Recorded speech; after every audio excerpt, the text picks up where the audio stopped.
For more anatomy related videos, please subscribe to my channel, Learn with Dr. Tanya Hashik.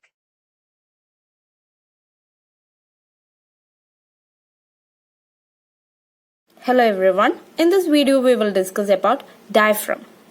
So here I have drawn the thoracic cage without any organs, that is you cannot see heart, lungs, etc. So it is a thoracic cage without organs. So below it is the diaphragm. It is the dome shaped muscular sheath which separates the thoracic cavity from the abdominal cavity. So it is a dome shaped muscular sheath which separates thoracic cavity from the abdominal cavity.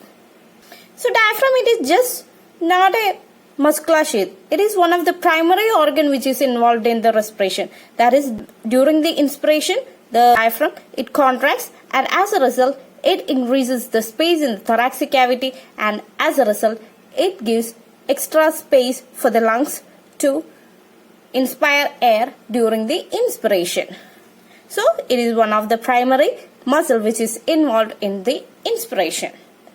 So first we will discuss the origin and insertion of diaphragm. So peripherally it is attached to number of bony structures. So anteriorly it is attached to the xiphoid process. Xiphoid process, it is present in the sternum. So and laterally it is attached to the 11th and 12th rib. So the laterally it is attached to the 11th and 12th rib. And the posterior surface, it is attached to the first, second and third lumbar vertebra. So anteriorly attached to the xiphoid process, laterally attached to the 11th and 12th rib, and posteriorly it is attached to the first, second and third lumbar vertebrae. The diaphragm, it has got three parts, that is the sternal part, the costal part and also the lumbar part. So this is the sternal part, and this is the costal part, and this is the lumbar part. So these are the three parts of the diaphragm, and it has got two domes, that is the right and left domes. So in between there is a depression. So the depression, it is due to the presence of the heart as well as the pericardium. So it has got two domes, the right and left dome, and the right dome, it is slightly higher compared to the left dome. The reason is it is due to the projection of the liver into it. So these are the two domes of the diaphragm, and in between there is a depression. The diaphragm, it has got two surfaces. Suppose this is the diaphragm. This surface is called as the thoracic surface, and below is the abdominal surface. So this is the abdominal surface and this is the thoracic surface of the diaphragm. So this is the abdominal view of the diaphragm. So here you can see this is the rib cage and this is the diaphragm which separates the abdominal cavity from the thoracic cavity, and this is the abdominal view of the diaphragm. And the diaphragm, it has got three openings.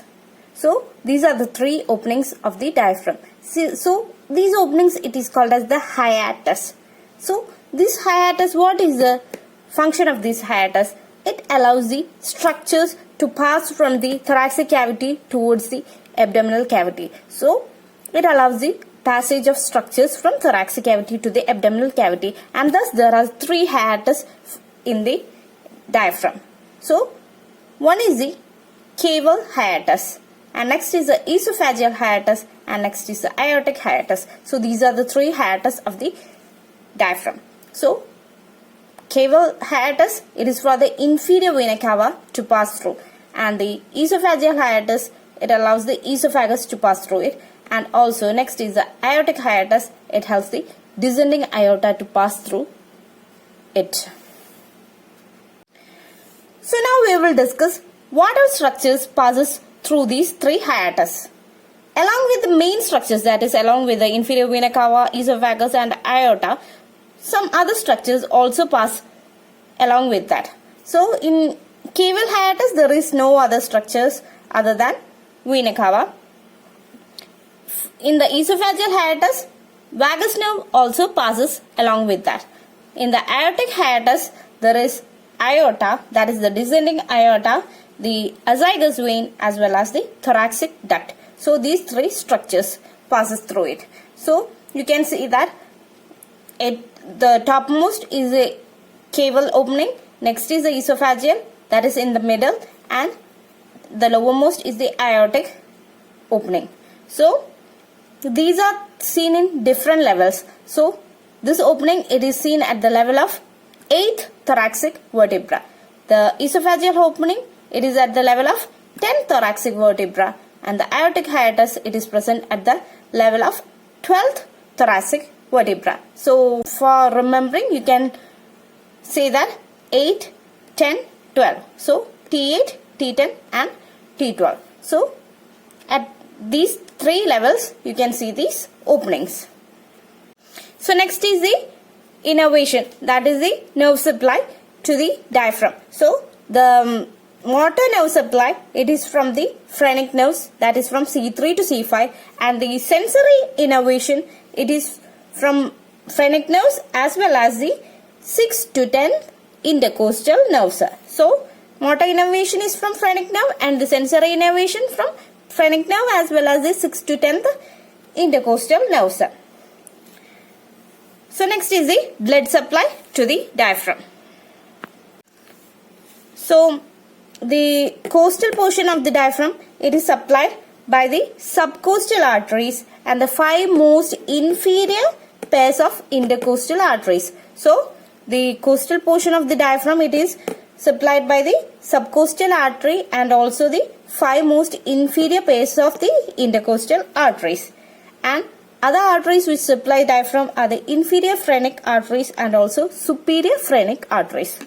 So these are the blood supply to the diaphragm. So diaphragm, it is a dome-shaped muscular sheath which separates thoracic cavity from the abdominal cavity, and it has got insertions and also attachments, and it has got 3 parts, that is the costal part, the lumbar part and also sternal part. It has got 3 openings, that is the caval opening, esophageal opening and also aortic openings, and the structures that passes through the 3 openings are the inferior vena cava, esophagus and also aorta. These are seen at the level of T8, T10 and also T12. So this is the end of today's video.